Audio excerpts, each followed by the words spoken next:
Hello and welcome to Radiant Academy. मैं अमोल चेपे आप सभी का स्वागत करता हूं रेडिएंट एकेडमी के इस नए लेक्चर में। आज 14 ऑफ मार्च 2023 आज हम आज के करंट अफेयर्स देखेंगे, पर उससे पहले आप सभी से मैं माफ़ी मांगना चाहता हूं। I want to apologise to all of you because for last week I couldn't take the classes regularly. From this week onwards I will make sure that the classes go on regularly. दूसरी एक important announcement, आप में से काफ़ी लोग बहुत अच्छी तरह से, मैं देख रहा हूँ अभी लाइब्रेरीज में, स्टडी रूम में, यहाँ पे डेली टास्क शीट को बहुत सीरियसली फॉलो भी कर रहे, उसको सॉल्व भी कर रहे। बहुत सारे बच्चों का पूरा कंप्लीट तो नहीं हो पा रहा है, लेकिन यानी चारों जो अपनी टास्क शीट है वो कंप्लीट नहीं हो पा रही है, लेकिन जितने भी लोग कर रहे हो, very well done to all of you. बहुत अच्छे से आप लोग कर रहे हो, लेकिन आपको उसमें कुछ मुश्किलें जा रही हैं। मुश्किलें इन द सेंस कुछ क्वेश्चंस में आपको वहाँ प्रॉब्लम है, तो आप क्या कर सकते हो कि जिस भी क्वेश्चन में आपको लगता है कि प्रॉब्लम है, उसको बस अपने टेलीग्राम के ग्रुप पे डाल दो। I will make sure that it reaches our team, तो अपनी टीम के पास पहुंच जाएगा क्वेश्चन और अगली बार वो मिस्टेक्स अवॉइड होगी। दूसरा, अगर आपको टेलीग्राम ग्रुप पे डालने में मुश्किल हो रही है, तो आप सीधा रेडिएंट के ऑफिशियल नंबर पे आप व्हाट्सएप कर सकते हो या फिर ईमेल भी कर सकते हो। जहां पे भी क्वेश्चन में प्रॉब्लम आता है, do report the question and do report the problem. Will make sure that you get the updated and corrected task sheet. ठीक है, तो दीज वेर द अनाउंसमेंट्स। अभी आई थिंक अभी हमको चलना चाहिए पहले पॉइंट पे। तो आज सबसे पहला पॉइंट अपने पास क्या है? सबसे पहला पॉइंट आज अपने पास है कोलंबिया से। तो सबसे पहले तो आप कोलंबिया पे नजर डाल लो। आपको दिख रहा है यहाँ पे कोलंबिया, ये है कोलंबिया। ऊपर जो यहां दिख रहा है ये है अमेरिका, और नीचे ये है साउथ अमेरिका। तो साउथ अमेरिका के नॉर्दर्न साइड में ये कंट्री है कोलंबिया की।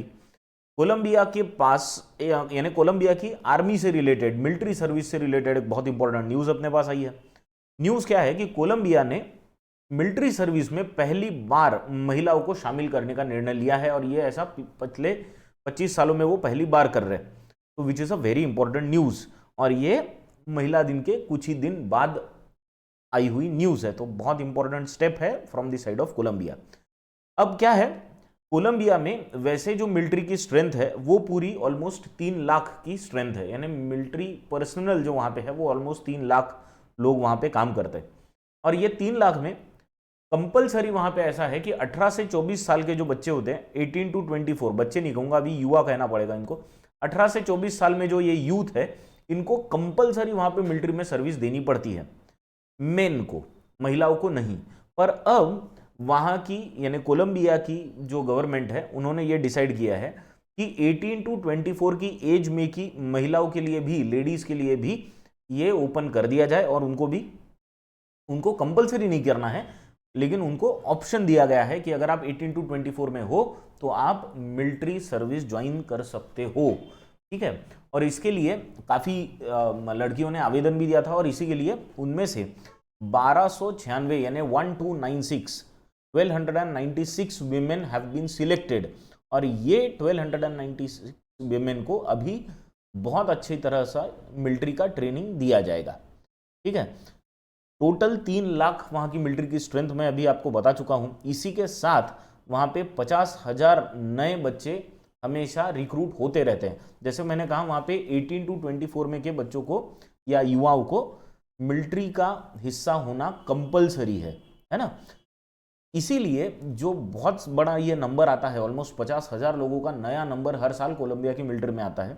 इनमें से ये जो नए रिक्रूट्स होते हैं, इनको इंफ्रास्ट्रक्चर के प्रोटेक्शन के लिए या स्टाफ के बेसिस पे यहाँ पे उनको लगाया जाता है, या जनरली एडमिनिस्ट्रेटिव टास्क के लिए। और जो प्रोफेशनल आर्मी फिर होती है इनकी, या प्रोफेशनल सोल्जर्स जो होते हैं, उनको ड्रग ट्रैफिकिंग की गैंग्स से निपटने के लिए, या जो रिबेल्स है उनसे निपटने के लिए इनको यूज किया जाता है। अभी Colombia is known for drug trafficking menace, है ना। वहां पे ड्रग ट्रैफिकिंग बहुत बड़े नंबर्स में होती है, और इससे अमेरिका भी यानी इसका सीधा असर अमेरिका भी पड़ता है। ठीक है, तो the main important thing is कि सवाल आपको यह आएगा कि कौन सी कंट्री ने 25 साल बाद पहली बार वीमेन को मिलिट्री सर्विस में अलाउ किया है। तो अगर ऐसा कुछ सवाल आता है तो कोलंबिया याद रखना। कोलंबिया से रिलेटेड एडिशनल इंफॉर्मेशन, यानी कोलंबिया की करेंसी जो है वो है पेसो, और कोलंबिया के जो प्रेसिडेंट है उनका नाम है गुस्तावो फ्रांसिस्को पेट्रो। तो कोलंबिया के जो प्रेसिडेंट है वो है गुस्तावो फ्रांसिस्को पेट्रो। ठीक है, I hope this point is clear. Let us now move on to the next point. Next point comes from United States of America. United States of America जो president है Joe Biden, इन्होंने एक advisory committee बनाई, और ये advisory committee में इन्होंने 2 Indian American को भी शामिल किया है। तो पहले तो हम जानेंगे ये एडवाइजरी कमेटी है क्या, और उसमें फिर ये इंडियन अमेरिकन लोग कैसे क्या जुड़े, इसकी भी स्टोरी हम लोग जानेंगे। तो सबसे पहले जानते हैं ये कौन सी advisory committee president of United States ने बनाई। इस एडवाइजरी कमेटी का नाम है the advisory committee for trade policy and negotiations. ये एक ऐसी कमेटी होती है जो वहां के सरकार को, यानी यूनाइटेड स्टेट्स की गवर्नमेंट को, हाउस ऑफ रिप्रेजेंटेटिव्स को बेसिकली एडवाइज करती है अलग अलग सब्जेक्ट्स पे, अलग अलग subjects related to trade and negotiation, कि कौन सी ट्रेड डील में हमने जाना चाहिए, कौन सी ट्रेड डील को हमको अवॉइड करना चाहिए, या निगोशिएट कैसा करना चाहिए। इन सारी चीज़ों पे एडवाइस करने का काम ये advisory committee for trade policy and negotiations करती है। अब ये एडवाइजरी कमेटी जो है ये प्रेसिडेंट द्वारा अपॉइंट किए जाते हैं लोग इसमें। तो ये 14 मेंबर की नई कमेटी बनाई गई है, और ये जो 14 मेंबर की नई कमेटी बनी है इसमें 2 इंडियन अमेरिकन लोग शामिल किए गए हैं। इनका नाम क्या क्या है? पहली तो है रेवती अद्वैती, और दूसरे हैं मनीष बापना। रेवती अद्वैती का नाम आपने शायद सुना होगा। रेवती अद्वैती ये फ्लेक्स कंपनी की सीईओ है। फ्लेक्स ये जो कंपनी है ये दुनिया की तीसरी सबसे बड़ी इलेक्ट्रॉनिक्स मैन्युफैक्चरिंग सर्विसेज प्रोवाइड करने वाली ऑर्गेनाइजेशन है, बहुत बड़ी कंपनी है। और वैसे भी दुनिया की सबसे पावरफुल विमेन की जो लिस्ट हर साल आती है, तो पिछले 4 सालों से रेवती अद्वैती इनका नाम उस लिस्ट में रहा है, पिछले 4 सालों से। इतना ही नहीं, बिजनेस टुडे की जो most powerful women in India है उसकी लिस्ट में भी रेवती अद्वैती का नाम हमेशा से रहा है। वर्ल्ड इकोनॉमिक फोरम की वो को चेयर भी है, और इतना ही नहीं, catalyst.org या उबर, इनके भी बोर्ड ऑफ डायरेक्टर्स में वो शामिल है। तो बहुत इन्फ्लुएंशियल महिलाओं की जो लिस्ट बनती है दुनिया भर में, उनमें रेवती अद्वैती का नाम हमेशा से ऊपर रहा है। तो इन्हीं रेवती अद्वैती को अभी advisory committee for trade policy and negotiations में शामिल किया गया है। दूसरा जो नाम है जो इंडियन अमेरिकन इनमें शामिल हुए हैं उनका नाम है मनीष बापना। अब मनीष बापना ये जो है वो एक ऑर्गेनाइजेशन है जिसका नाम है नेचुरल रिसोर्स डिफेंस काउंसिल। ये नेचुरल रिसोर्स डिफेंस काउंसिल ये जो ऑर्गेनाइजेशन है, ये ऑर्गेनाइजेशन बेसिकली एक नॉट फॉर प्रॉफिट ऑर्गेनाइजेशन है, यानी प्रॉफिट के लिए काम नहीं करती। फिर काम किस चीज़ के लिए करती है? तो ये बेसिकली एनवायरनमेंट के लिए काम करती है, यानी एनवायरमेंटल एडोक्वेसी ग्रुप है। तो एनवायरनमेंट कैसे होना चाहिए, सस्टेनेबल होना चाहिए, इसके लिए ये ग्रुप काम करता है। तो इसी ग्रुप के सीईओ और प्रेसिडेंट है मनीष बापना। तो Manish Bapna and Revathi Advaiti have been appointed by Joe Biden in the advisory committee for trade policy and negotiations. ठीक, तो ये एक बहुत इंपॉर्टेंट पॉइंट है। इस पे अगर सवाल आएगा तो पहले तो इनके नाम आपको पूछे जाएंगे कि which of the following Indians have been selected as have been appointed on the committee on the advisory committee. एक तो ये सवाल पूछे गए। दूसरा सवाल ये भी हो सकता है कि कौन सी कमिटी पे इनको सिलेक्ट किया गया है। तो ध्यान में रखना ये कमिटी जो है वो ट्रेड पॉलिसी एंड निगोशिएशंस वाली कमिटी है। ठीक, क्लियर ये चीज। चले आगे नेक्स्ट पॉइंट पे। चलो, नेक्स्ट मुद्दा है, नेक्स्ट मुद्दा आ रहा है उत्तराखंड से। एक हमको इसरो के बारे में सबको पता है, इंडियन स्पेस रिसर्च ऑर्गेनाइजेशन। अब इंडियन स्पेस रिसर्च ऑर्गेनाइजेशन का ही एक ऑर्गेनाइजेशन है जिसका नाम है national remote sensing centre, NRSC, है ना। ये NRSC का हैदराबाद में एक ऑफिस है, यानी हैदराबाद में इसका ऑफिस है NRSC का, national remote sensing centre. Remote sensing centre क्या करता है? सैटेलाइट की जो हम इंडिया ने सैटेलाइट्स ऊपर भेजे हैं वो सारे सैटेलाइट्स का इमेज, ये सैटेलाइट्स की इमेजेस जो है वो सारी इकट्ठा करता है रिमोट सेंसिंग सैटेलाइट्स की, और वो सारी सैटेलाइट्स का स्टडी करता है। तो इन्होंने क्या किया, एनआरएससी ने, नेशनल रिमोट सेंसिंग सेंटर ने, इन्होंने काफ़ी सारे पुराने सैटेलाइट्स की इमेजेस को इकट्ठा किया और 1998 से तो 2022 तक के सारे सैटेलाइट्स की इमेजेस का स्टडी किया। इमेजिन करो 1998 से लेके 2022 यहाँ तक का स्टडी इन्होंने किया और इसमें इन्होंने ऑलमोस्ट 80,000 लैंडस्लाइड्स का डेटाबेस बनाया। कितने लैंडस्लाइड्स का? 80,000 लैंडस्लाइड्स का इन्होंने डेटाबेस बनाया और ये डेटाबेस के हिसाब से इन्होंने अलग अलग स्टेट्स में और यूनियन टेरिटरीज में लैंडस्लाइड्स का स्टडी किया। इसके बेसिस पे एनआरएससी ने एक रिपोर्ट पब्लिश किया है। अब वो रिपोर्ट का नाम क्या है? तो वो रिपोर्ट का नाम है landslide atlas of India. Report का नाम है लैंडस्लाइड एटलस ऑफ इंडिया। ये रिपोर्ट जो पब्लिश किया है वो पब्लिश किया है नेशनल रिमोट सेंसिंग सेंटर, जो कि हैदराबाद में बेस्ड है and it is part of ISRO. ठीक है, अब ये रिपोर्ट में है क्या? That is the more important thing. Report में है क्या? तो रिपोर्ट में ये कहा गया है कि उत्तराखंड के रुद्रप्रयाग डिस्ट्रिक्ट जो है वो और तेहरी गहरवाल ये डिस्ट्रिक्ट जो है वो लैंडस्लाइड इंडेक्स में सबसे ऊपर है। मतलब रुद्रप्रयाग को और तेहरी गहरवाल को लैंडस्लाइड से सबसे ज्यादा धोखा है। ठीक है, तो this is the biggest thing that has come out. ठीक है, इसके हिसाब से 2 डजन से ज्यादा लैंडस्लाइड के जोन्स बनाए गए हैं, है ना, और जहाँ पे बहुत क्रॉनिक लैंडस्लाइड साइट्स जो है, यानी ऐसी साइट्स जहाँ पे कंटिन्यूअसली लैंडस्लाइड होती ही रहती है, इन साइट्स को आइडेंटिफाई किया गया है।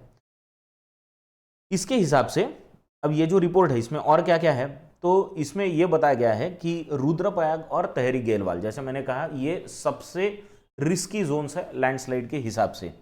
अब हमको पता है कि रुद्रप्रताप ये इंडिया के हिसाब से एक होली टाउन है ना, यहाँ पे अलकनंदा और भागीरथी नदियों का संगम है।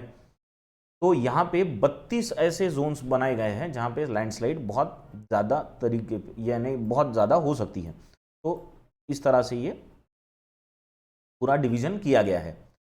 ठीक है, इसके अलावा इंडिया के और भी कुछ रीजन्स है, जैसे मल्लापुरम हो गया, थिसूर हो गया, पलक्कड़, कोझिकोड, ये केरला में है, या कुछ और जोन्स जैसे राजौरी या पुंछ ये जम्मू कश्मीर में भी है। तो ऐसे सारे सिटीज में या ऐसे सारे शहरों में भी लैंडस्लाइड का धोखा हमेशा से बना हुआ है, ऐसा भी एनआरएससी की रिपोर्ट कहती है। तो अगर आपको इस पे सवाल आएगा तो ये आएगा, according to the landslide atlas of India which cities are at the top of the landslide index. तो आपको याद रखना है रुद्रप्रयाग ने टॉप किया है, रुद्रप्रयाग में सबसे ज्यादा लैंडस्लाइड का धोखा बना हुआ है। ठीक है, आई होप ये पॉइंट एकदम क्लियर हो गया होगा। अभी हम नेक्स्ट पॉइंट पे चलेंगे। नेक्स्ट, 2-3 महीने पहले हमने ये आईडीएफसी बैंक की एक न्यूज़ देखी थी। आईडीएफसी बैंक की नहीं थी, news was about IDFC mutual fund, कि आईडीएफसी म्यूचुअल फंड को बेचा गया था। ये आईडीएफसी म्यूचुअल फंड जो है इसको ये बंधन फाइनेंशियल होल्डिंग जो है, जिसको बंधन बैंक जिनकी बंधन बैंक है उन्हीं की कंपनी है बंधन फाइनेंशियल होल्डिंग। इनके साथ और 2 कंपनीज, इनका नाम है क्रिस कैपिटल और दूसरी है सिंगापुर की सोवरेन फंड जीआईसी। ठीक है ना, इन्होंने मिलके आईडीएफसी म्यूचुअल फंड को खरीदा था। तो इसमें सबसे बड़ी ऑर्गेनाइजेशन तो बन गई बंधन फाइनेंशियल होल्डिंग्स। ठीक है, अब ये बंधन फाइनेंशियल होल्डिंग ने जब आईडीएफसी म्यूचुअल फंड को खरीद लिया तो अब इन्होंने उसमें चेंजेस लाने शुरू कर दिया। अब चेंज क्या लाया है? सबसे पहले तो इन्होंने आईडीएफसी म्यूचुअल फंड को रीब्रांड कर दिया, जिसका नाम अब हो गया है बंधन म्यूचुअल फंड। ठीक है, तो अब सवाल आपको बन सकता है इस पे कि IDFC mutual fund has been rebranded as what. तो एज व्हाट जब पूछेंगे तो आपको याद रखना ये बंधन म्यूचुअल फंड है। ठीक है, इसके साथ ही इन्होंने ये नया लोगो भी बनाया। तो ये जो नया लोगो है वो अभी बंधन म्यूचुअल फंड का हो गया लोगो, इससे पहले ये आईडीएफसी म्यूचुअल फंड था। ठीक है, तो बहुत सिंपल सा है यहाँ पे चीज। जितनी भी अभी नई पॉलिसीज या नए म्यूचुअल फंड्स लॉन्च होंगे आईडीएफसी म्यूचुअल फंड द्वारा, उनके सबके नाम अभी क्या रहेंगे? बंधन म्यूचुअल फंड रहेंगे। सवाल ये भी आ सकता है कि आईडीएफसी म्यूचुअल फंड को किसने खरीदा था, तो तब आपको याद रखना है उनको बंधन फाइनेंशियल होल्डिंग्स लिमिटेड ने खरीदा था। इनका 60% का शेयर है, 60%, ठीक है। क्रिस कैपिटल का है 20% का शेयर, और इसके अलावा जैसे मैंने कहा GIC जो एक कंपनी है जो सिंगापुर की सॉवरेन फंड वाली कंपनी है, उसका भी 20% है। तो ऐसा टोटल 100% का ये शेयर IDFC म्यूचुअल फंड का इन्होंने खरीद लिया था। ठीक, क्लियर मुद्दा, चलने का अगले पॉइंट पे। चलो अब चलेंगे अपन इलेक्शन कमीशन के बारे में देखेंगे कुछ थोड़ा सा। चीफ इलेक्शन कमिश्नर यानी CEC और इलेक्शन कमीशन ऑफ इंडिया, इन्होंने क्या किया, वोट फेस्ट नाम से एक प्रोग्राम बेंगलुरु में ऑर्गेनाइज किया है। अभी तुमको मालूम है, मुझे पता नहीं तुमको मालूम है नहीं पता है, ऐसे बोल रहा हूँ, तुमको पता है कि बेंगलुरु में यानी कर्नाटक में अगले मई में इलेक्शंस है। मई में इलेक्शंस है या अप्रैल में होंगे वो देखना पड़ेगा, क्योंकि 24 मई को वहाँ की विधानसभा का जो टर्म है वो एंड हो रहा है, तो इससे पहले वहाँ इलेक्शन होने चाहिए। तो अप्रैल या मई में वहाँ पे इलेक्शन कराने पड़ेंगे, और इसीलिए चीफ इलेक्शन कमिश्नर और बाकी जो इलेक्शन कमिश्नर्स है, जैसे चीफ इलेक्शन कमिश्नर जो है इंडिया के वो है राजीव कुमार, और बाकी के जो इलेक्शन कमिश्नर है वो है अनूप चंद्र पांडे और अरुण गोयल। तो ये लोग ये गए थे सारे कर्नाटक बेंगलुरु, वहाँ पे इन्होंने वहाँ जाके देखा कि सारी इलेक्शन की तैयारी ठीक ठाक चल रही है कि नहीं चल रही।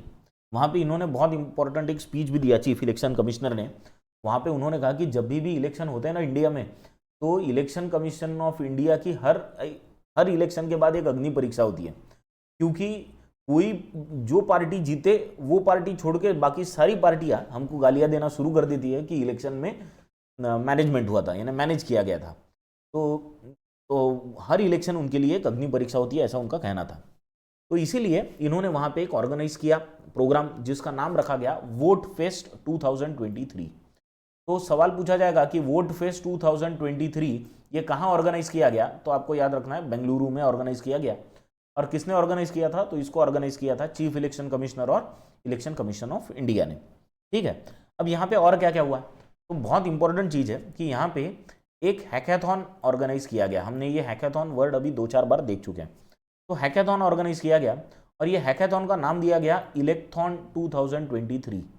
ठीक है, तो हैकाथॉन का नाम क्या है, इलेक्थॉन 2023। अब ये ऑर्गेनाइज क्यों किया हैकाथॉन, तो देखो जब भी इलेक्शन कराना होता है तो सबसे बड़ा प्रॉब्लम क्या है इलेक्शन कमीशन के सामने, कि वोटर टर्नआउट बहुत कम है। लोगों को गालियां तो देनी है सरकार को, लेकिन जाके वोट नहीं देना है। तो वोटर टर्नआउट बढ़ाना है, इसीलिए इलेक्शन कमीशन ऑफ इंडिया बहुत सारे प्रयास कर रहे हैं। तो ये वोटर टर्नआउट बढ़ाने के लिए सजेशंस इनको चाहिए, तो ये सजेशंस आने के लिए इन्होंने 30 घंटे का 30 आवर्स का एक हैकाथॉन और वहाँ पे ऑर्गेनाइज किया था, अरेंज किया था, जिसका नाम रखा गया था इलेक्थॉन। तो Electhon 2023 was organised by Election Commission of India and it was a 30 hours of hackathon. इतना आपको याद रखना है। इसके अलावा एक बहुत इंपॉर्टेंट न्यूज़ इसी से रिलेटेड है, जिसपे सवाल पक्का बनेगा। इलेक्शन कमीशन ऑफ इंडिया वहाँ पे एक अलग सी अरेंजमेंट भी कर रही है कर्नाटक की इलेक्शंस के लिए। वहाँ पे ये सीनियर सिटीजन्स के लिए, लेकिन सीनियर सिटीजन्स कौन से, 80 से ऊपर के एज वाले लोग। तो 80 से ऊपर अगर किसी की एज होगी तो इनके लिए इलेक्शन कमीशन ऑफ इंडिया क्या कर रहा है, वोट फ्रॉम होम का ऑप्शन उनको दे रहा है। तो ये वोट फ्रॉम होम का ऑप्शन किसको मिलेगा, सीनियर सिटीजन्स को मिलेगा जो 80 से ऊपर है, और किसको मिलेगा, तो पर्सन्स विद डिसेबिलिटी इनको भी मिलेगा। तो पीडब्ल्यूडीज और सीनियर सिटीजन अबव 80 ईयर्स इनके लिए एक अलग व्यवस्था की है। कहाँ की गई, तो कर्नाटक के इलेक्शन में की गई इलेक्शन कमीशन द्वारा। ये कैसे होगी, तो इलेक्शन कमीशन ने कहा है कि जब भी इलेक्शन का नोटिफिकेशन आएगा कर्नाटक इलेक्शन का, तो नोटिफिकेशन आने के बाद 5 दिन के अंदर इलेक्शन कमीशन की साइट पे एक 12D नाम का फॉर्म दिया जाएगा। कौन सा फॉर्म, 12D नाम का ये फॉर्म दिया जाएगा। और ये 12D का फॉर्म जिनको भी घर से वोटिंग करना है उनको ये 12D का फॉर्म सबमिट करना पड़ेगा इलेक्शन कमीशन ऑफ इंडिया को।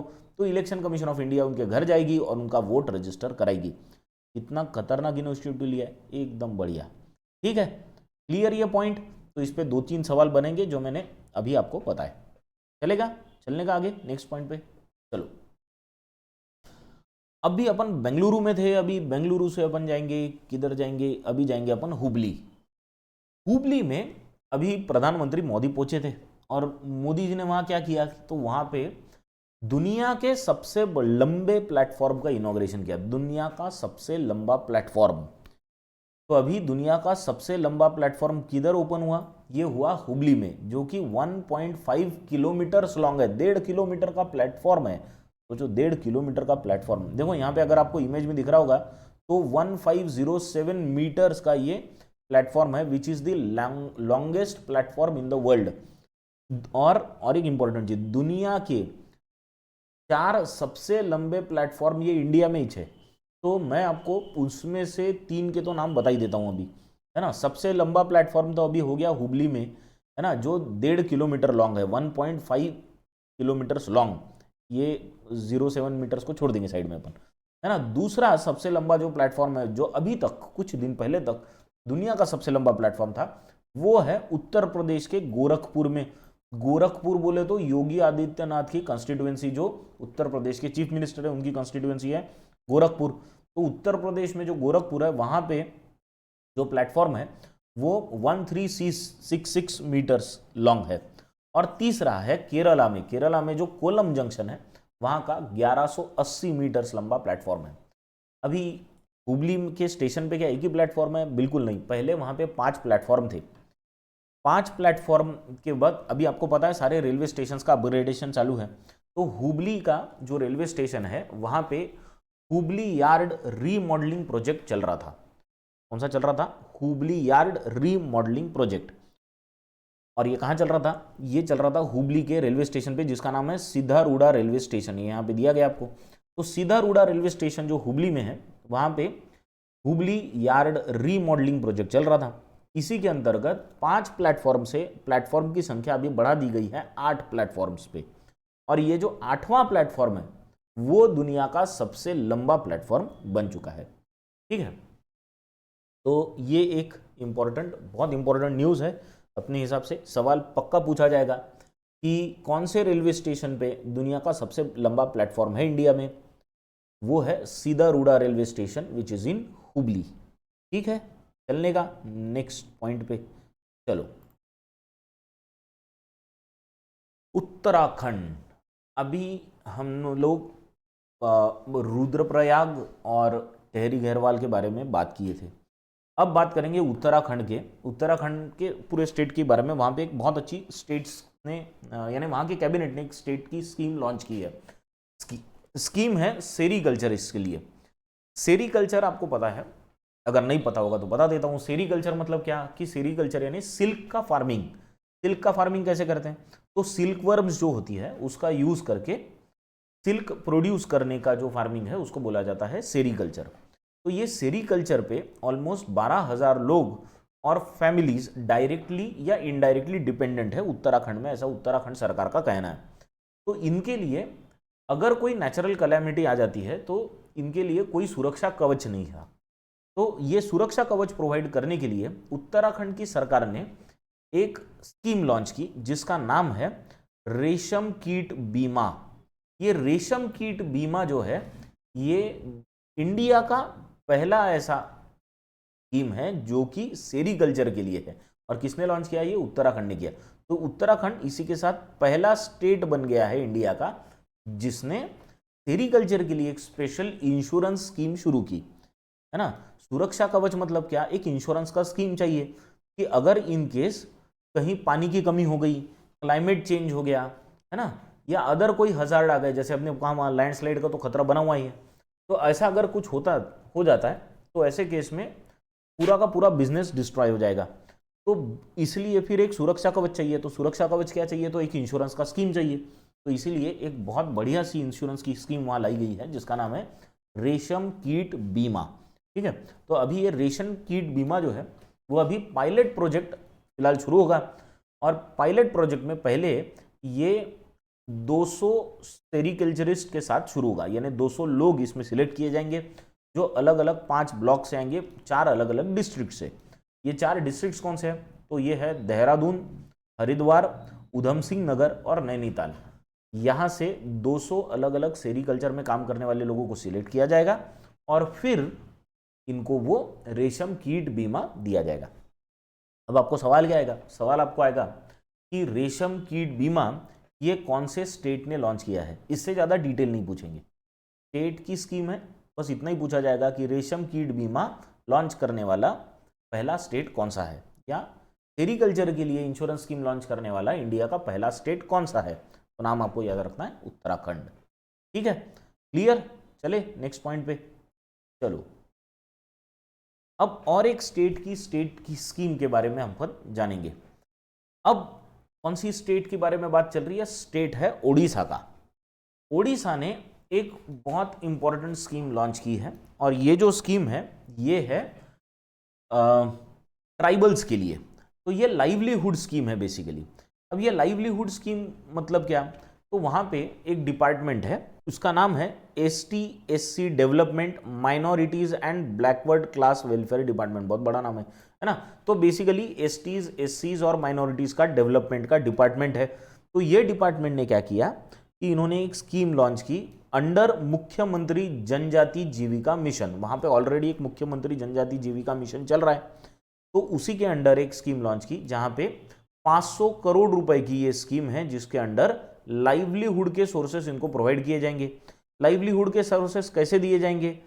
तो वहाँ पे उनको वेल प्लान्ड फार्म बेस्ड और ऑफ फार्म लाइवलीहुड एक्टिविटीज दी जाएगी। यानी किसानी खेती भी अगर उनको करनी है तो उसके लिए भी फाइनेंशियल असिस्टेंस प्रोवाइड किया जाएगा। इसके अलावा अगर उनको किसानी से दूर, खेती से दूर अगर कुछ और एक्टिविटीज़ करनी है तो उसके लिए भी फाइनेंशियल असिस्टेंस प्रोवाइड किया जाएगा। तो ये तो एक बहुत इंपॉर्टेंट स्कीम उन्होंने लॉन्च की।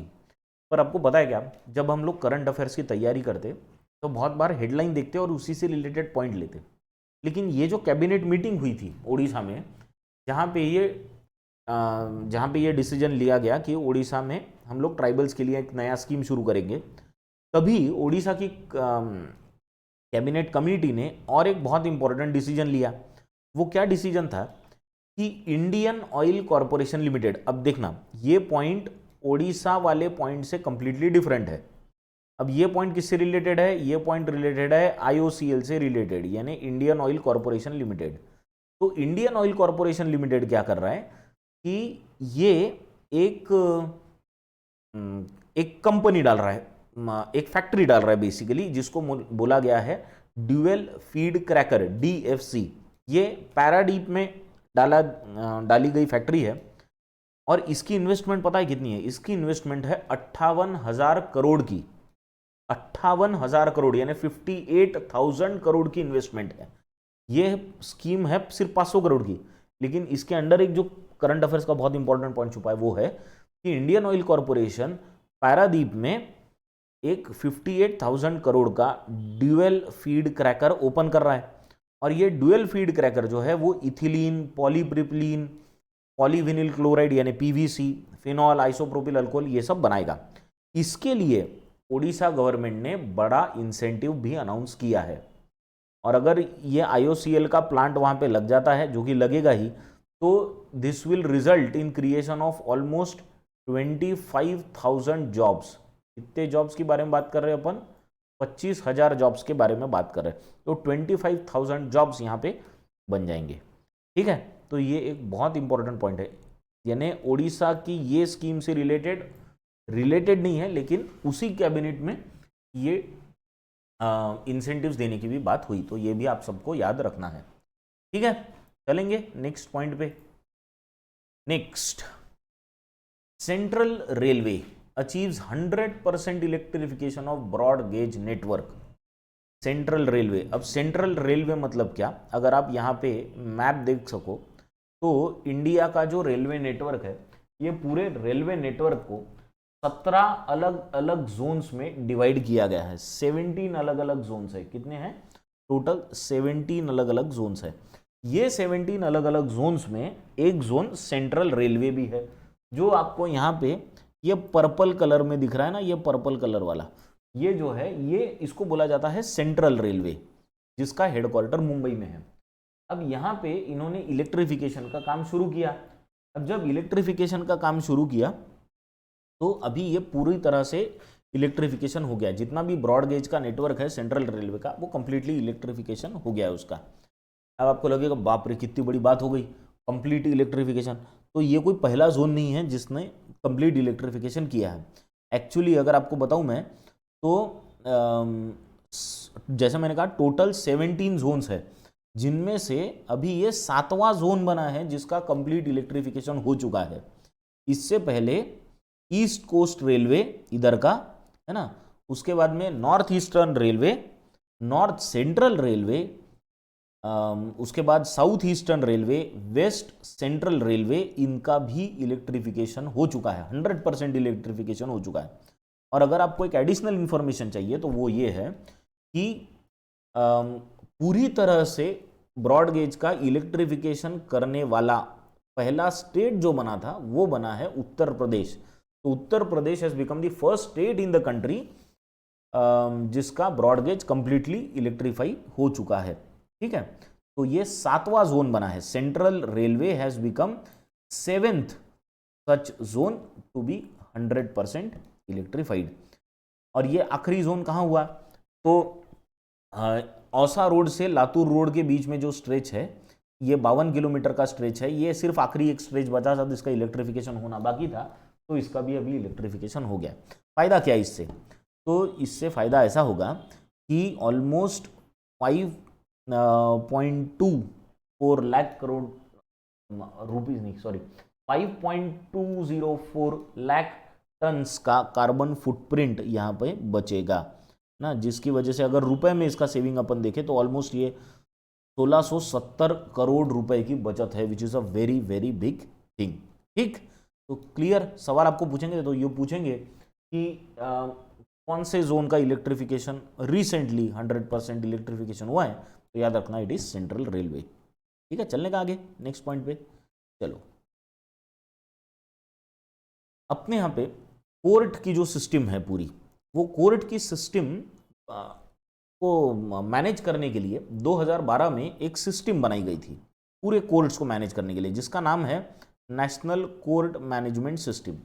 ये नेशनल कोर्ट मैनेजमेंट सिस्टम जो है ये 2012 में बनी थी, जिसके अकॉर्डिंग कोर्ट्स का सारा मैनेजमेंट चलता है।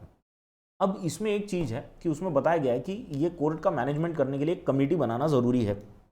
अच्छा, ये सारी सिस्टम ज़रूरी क्यों है, क्योंकि हमको मालूम है हमारे यहाँ पे जो प्रोसेस है पूरी लीगल प्रोसेस वो बहुत लंबी खिंच जाती है ना, बहुत सारे केसेस है और तारीख पे तारीख चलती रहती है। तो ये तारीख पे तारीख वाली चीज़ अवॉइड करने के लिए नेशनल कोर्ट मैनेजमेंट सिस्टम बनाई गई थी। और ये नेशनल कोर्ट मैनेजमेंट सिस्टम को मैनेज करने के लिए एक कमेटी बनाई गई जिसका नाम है national court management system committee, NCMSC।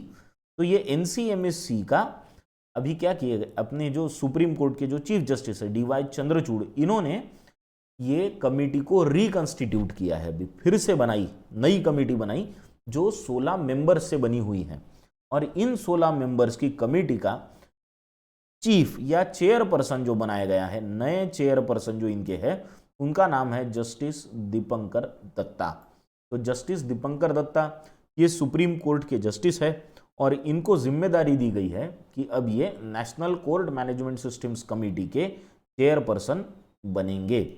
इसके अलावा इनके अलावा वहाँ पे 4 ऐसे जजेस भी हैं जो कि हाई कोर्ट से आते हैं, तो 4 अलग अलग हाई कोर्ट से भी वहाँ पे जजेस आ रहे हैं।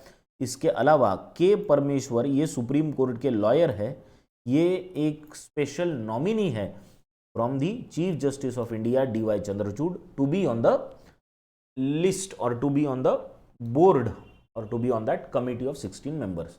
ये 16 मेंबर की कमेटी में जस्टिस DY चंद्रचूड़ की ओर से नॉमिनी भी रखे गए हैं, इनका नाम है के परमेश्वर जो कि सुप्रीम कोर्ट के लॉयर है। ठीक है, तो इसमें 2 सवाल पक्के बनेंगे।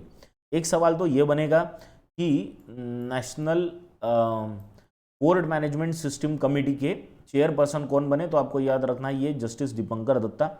दूसरा सवाल आपके लिए पक्का ये बनेगा कि सुप्रीम कोर्ट के कौन से लॉयर है जिनको चीफ जस्टिस ऑफ इंडिया ने NCMSC के लिए नॉमिनेट किया है, तो इनका नाम है के परमेश्वर। ठीक है, चलने का अगले पॉइंट पे चलो। अब चलेंगे थोड़ा सा SAI-20, पहले तो तुम यहाँ पे ये देख लो, ये SAI-20 क्या है। SAI-20, ये SAI-20 जहाँ जहाँ 20 आएगा ना वहाँ समझ लेने का कि ये 20 इज एसोसिएटेड विथ G20। तो ये G20 का ही एक हिस्सा है। कैसे हिस्सा है वो देखेंगे। देखो G20 का प्रेसिडेंट अभी इंडिया है, तो इंडिया में सारे इनके प्रोग्राम्स हो रहे हैं। पिछले साल ये G20 की जो मीटिंग हुई थी, वो G20 की मीटिंग हुई थी, यानी सारा G20 को होस्ट पिछले साल किसने किया था, वो किया था इंडोनेशिया ने। तो इंडोनेशिया में एक चर्चा हुई थी कि जितने भी सुप्रीम ऑडिट इंस्टीट्यूशंस है SAI, उनको इकट्ठा लाना चाहिए। सुप्रीम ऑडिट इंस्टीट्यूशंस, अब ये चीज क्या है, ये क्या नई बला है, उसके बारे में देखेंगे। नई नहीं है, बला बहुत पुरानी है। क्या है देखेंगे। देखो हर कंट्री में जो भी गवर्नमेंट होती है, वो गवर्नमेंट का काम ऑडिट करने के लिए एक ऑर्गेनाइजेशन बनाई गई है ना। ये एक स्टैट्यूटरी बॉडी होती है जो किसी लॉ से बनी है, किसी लॉ के अकॉर्डिंग बनी है, और इनका काम है कि हर एक, यानी इनका काम है सरकार का ऑडिट करना, ठीक है ना, उनके एक्सपेंडिचर का भी ऑडिट करना और उनकी रिसिप्ट्स का भी ऑडिट करना। इतना ही नहीं, इनका ये भी रोल होता है कि जितनी भी सरकारी कंपनियां हैं, यानी ऐसी हर एक कंपनी जहां पे सरकार का 51% से ज़्यादा स्टेक है, ऐसी सारी ऑर्गेनाइजेशंस का भी ऑडिट करने का काम वो सुप्रीम ऑडिट इंस्टीट्यूशन करती है हर एक कंट्री में। तो इंडिया में कौन करता है, इंडिया का सुप्रीम ऑडिट इंस्टीट्यूशन कौन है, ये सवाल आपको पूछा जाएगा। तो इंडिया का सुप्रीम ऑडिट इंस्टीट्यूशन है CAG। CAG बोले तो CAG का मतलब है controller and auditor general of India. Controller and auditor general of India is the supreme audit institution in India. समझ गए ये। अब क्या है, जैसा इंडिया में CAG है, वैसे हर एक कंट्री में अपना अपना एक ऑडिट इंस्टीट्यूशन है। तो इंडोनेशिया में जो G20 की मीटिंग हुई थी पिछले साल, वहां ये डिसाइड किया गया था कि हम लोग क्या करेंगे कि सारे के सारे ये सुप्रीम ऑडिट इंस्टीट्यूशन का भी एक मीटिंग कराएंगे, सो दैट हम लोग एक ऑडिटिंग की पूरी सिस्टम को अच्छे से समझ सके, कवर कर सके। यानी जिसकी हेल्प काय में होगी, तो गवर्नेंस में होगी, है ना, ट्रांसपेरेंसी प्रमोट करने में होगी, इसके अलावा अकाउंटेबिलिटी भी डिसाइड करने में इनकी हेल्प हो जाएगी। और इसीलिए इसकी पहली मीटिंग अब इंडोनेशिया में तो डिसाइड हुआ था, तो अभी पहली मीटिंग कहाँ हुई, ये हुई गुवाहाटी में, इंडिया में, ठीक है ना। तो ये गुवाहाटी इंडिया में सुप्रीम ऑडिट इंस्टीट्यूशन 20 की मीटिंग हुई, ठीक है ना। और इसकी थीम क्या रखी गई थी, देखो ये 13 मार्च से शुरू हुई, आज 14 मार्च है, आज चल रही है, 15 मार्च तक ये, यानी कल तक ये चलेगा। इसकी थीम क्या रखी गई, इसकी थीम रखी गई है blue economy and responsible artificial intelligence. यानी आर्टिफिशियल इंटेलिजेंस तो यूज करना है, लेकिन रिस्पॉन्सिबली यूज करना है। यहाँ एक वर्ड है ब्लू इकोनॉमी, ये एक कंप्लीटली नई टर्म है आपके लिए, ये मैं बताता हूँ, समझ लो। ब्लू इकोनॉमी का मतलब है ऐसी इकोनॉमी जो ओशन पे बेस्ड है, या ऐसे रिसोर्सेज पे बेस्ड है जो हमको ओशंस से मिलते हो, ठीक है ना। तो ओशन इज ब्लू, तो इसीलिए जो इकोनॉमी ओशन से मिलने वाले रिसोर्सेस, यानी वहां से मिलने वाले मिनरल्स, वहां से मिलने वाले फिशेस, है ना, या वहां से मिलने वाली सारी चीजें, ट्रांसपोर्टेशन भी उसी पे होता है, तो वो रिसोर्सेस जो ओशन से मिलते हैं, उस पूरी इकोनॉमी को बोला जाता है ब्लू इकोनॉमी, ठीक है, समझ गया। तो काफी सारे सवाल इस पे बनेंगे।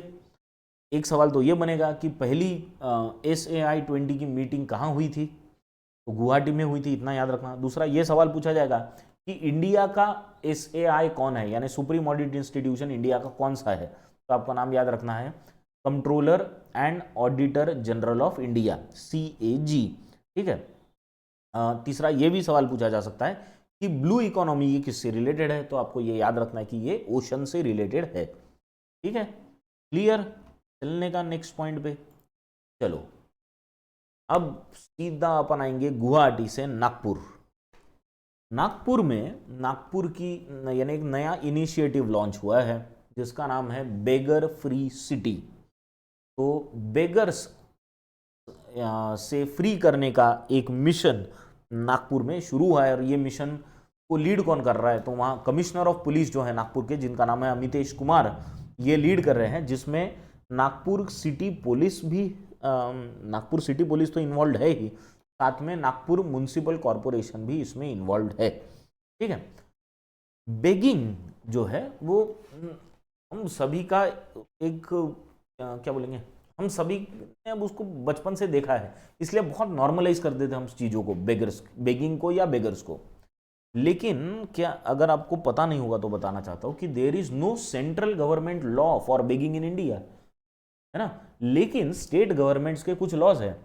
जैसे सबसे पहला और सबसे इंपॉर्टेंट लॉ जो है वो है Bombay prevention of begging act 1959। ठीक है, ये 1959 का लॉ है जो Bombay prevention of begging act है, जिसमें 1 साल से 3 साल तक की सजा है अगर कोई व्यक्ति प्राइवेट प्रेमाइसेस में जाके बेगिंग करता है। पर अभी और बाकी काफी सारे स्टेट्स ने, ऑलमोस्ट 12 स्टेट्स है जिन्होंने ये लॉ को अडॉप्ट किया है। पर अभी नागपुर की सिटी में बेगर फ्री सिटी बनाने के लिए सीआरपीसी का सेक्शन 144 लागू किया जाएगा, जिसके अकॉर्डिंग पब्लिक प्लेस पे बेगिंग को बैन किया है।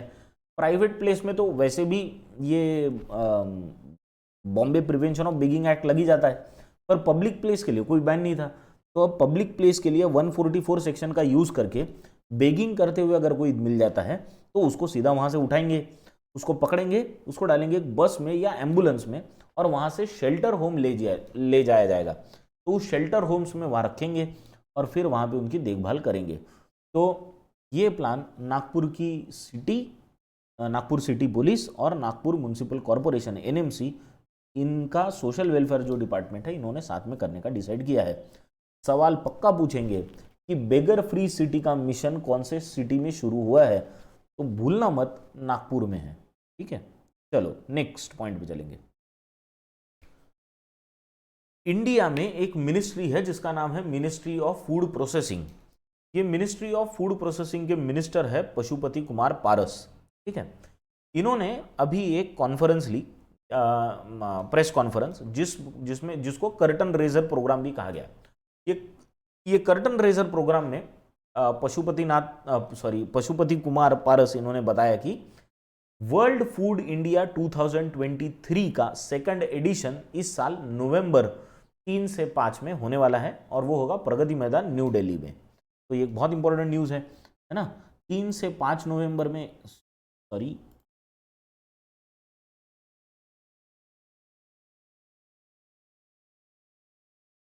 ठीक है, तो 3 से 5 नवंबर में न्यू दिल्ली के प्रगति मैदान में वर्ल्ड फूड इंडिया 2023 का सेकंड एडिशन होगा। पहला एडिशन कहाँ हुआ था भाई? तो पहला एडिशन हुआ था न्यू दिल्ली में ही। और ये जब पहला एडिशन हुआ था ना, तो I remember it was in 2009। तब आई थिंक हरसिमरत कौर बादल जो है वो मिनिस्टर थी, ये मिनिस्ट्री ऑफ फूड प्रोसेसिंग के मिनिस्टर थे, ministry of food processing industries के। तो उनके समय पे ये वर्ल्ड फूड इंडिया 2023 ऑर्गेनाइज हुआ था नवंबर, वो भी नवंबर में हुआ था, नवंबर 2019। ठीक है, उसके बाद तो फिर कोविड वगैरह के कारण 2 साल हुआ नहीं। तो अभी 2023 में इसका सेकंड एडिशन हो रहा है। कहाँ होगा? न्यू दिल्ली में और प्रगति मैदान में होगा। अब इसमें 5 पिवोटल पॉइंट्स, ये रिमेंबर करना है, 5 मेन चीज़ों पे काम होगा। पहली चीज़ रहेगी मिलेट्स। कौन सी 5 चीज़ों पे फोकस करेगा इंडिया? तो पहली चीज़ रहेगी मिलेट्स, क्योंकि इंटरनेशनल ईयर ऑफ मिलेट्स है। मिलेट्स को नाम दिया है श्री अन्ना। ठीक है, दूसरा इनोवेशन एंड सस्टेनेबिलिटी पे फोकस रहेगा। ग्रीन फूड पे बहुत फोकस रहेगा। वाइट रिवोल्यूशन का 2.0 पे फोकस रहेगा, यानी increasing the production of milk. And 5वां जो रहेगा कि इंडिया को एक एक्सपोर्ट हब बनाना है with the help of use of technology and digitisation. तो ये अगर हम टेक्नोलॉजी और डिजिटाइजेशन का हेल्प लेंगे तो अच्छे से हम इसको एक एक्सपोर्ट हब की तरह हम बन सकते हैं। तो वर्ल्ड फूड इंडिया कहाँ ऑर्गेनाइज होगा पूछेंगे तो याद रखना न्यू दिल्ली। कब ऑर्गेनाइज होगा अगर पूछेंगे तो याद रखना नवंबर ऑफ 2023। या फिर मिनिस्टर ऑफ फूड प्रोसेसिंग भी पूछा जा सकता है, तो याद रखना पशुपति कुमार पारस। ठीक, क्लियर।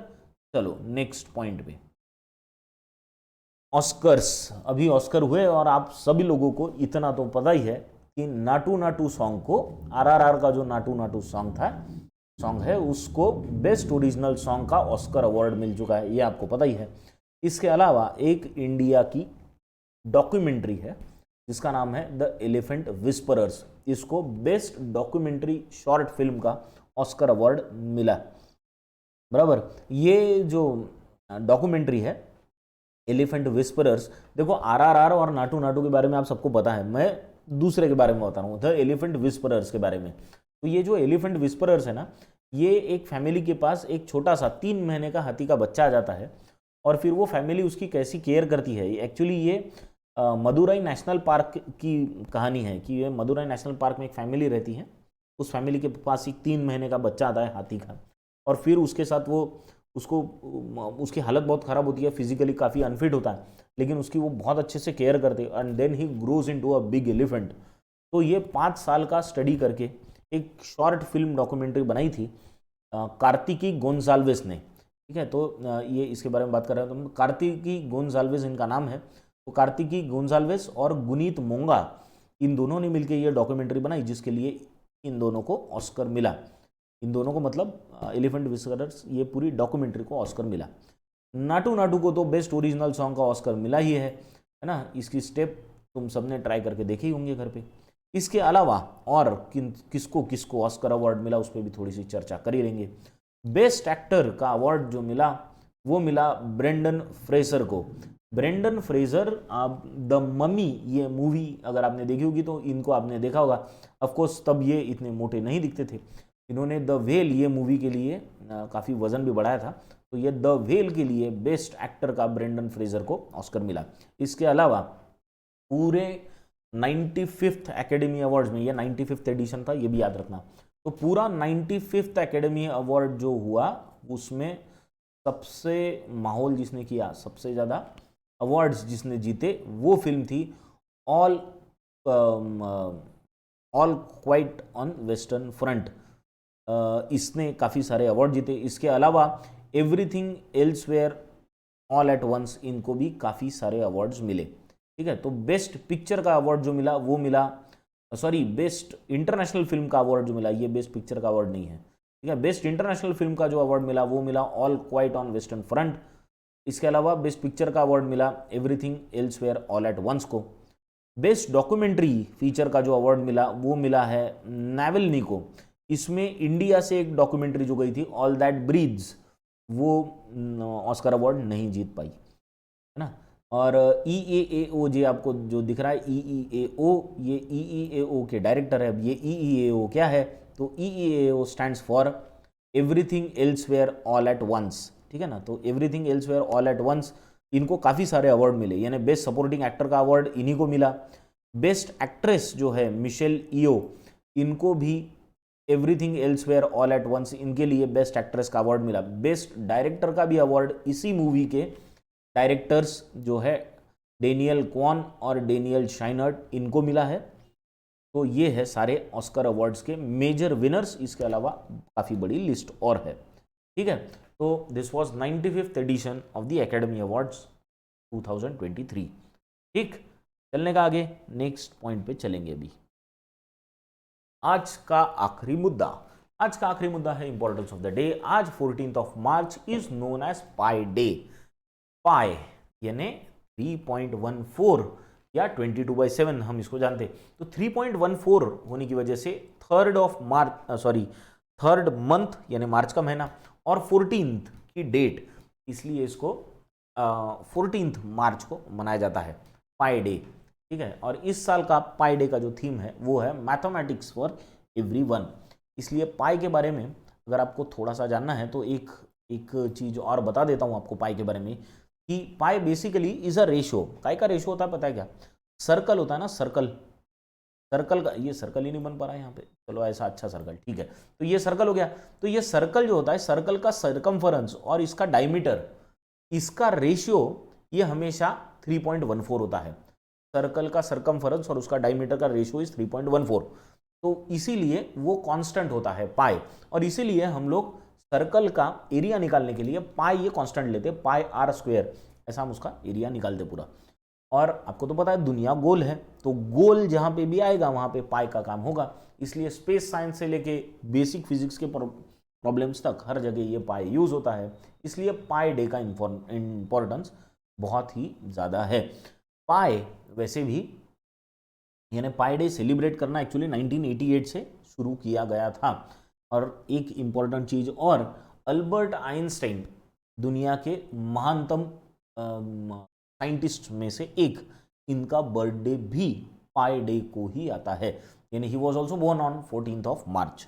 ठीक, तो आपको इसकी थीम याद रखना है, मैथमेटिक्स फॉर एवरीवन, और याद रखना ये भी कि ये 14 मार्च को सेलिब्रेट किया जाता है। इसके अलावा दूसरा जो इंपॉर्टेंट डे आज का है वो है international day of action for reverse. ये पहले तो इंटरनेशनल डे अगेंस्ट डैम्स वगैरह ऐसा इसको बोला जाता था, लेकिन बाद में इसका नाम चेंज कर दिया क्योंकि बाद में ध्यान में आया कि डैम्स भी ज़रूरी है। तो international day of action for reverse ये बेसिकली एक डे है जो अवेयरनेस स्प्रेड करने के लिए है कि रिवर्स का इंपॉर्टेंस कितना है, और क्लाइमेट चेंज के रिगार्डिंग भी अवेयरनेस स्प्रेड करने के लिए ये डे मनाया जाता है। तो ये थे आज के 2 इंपॉर्टेंट डेज। बहुत इंपॉर्टेंट डे है पाई डे, इसको याद रखना है। ठीक, अब I have some questions for you, यानी आज जो हमने सारी चर्चा की उस पर कुछ क्वेश्चंस है तो उस पर हम बात करेंगे। पहला क्वेश्चन आपके लिए है कि विच railway station in the world has the most number of platforms. ये सवाल का जवाब आपको आज के लेक्चर में मैंने नहीं बताया, इसको आपको गूगल करना है।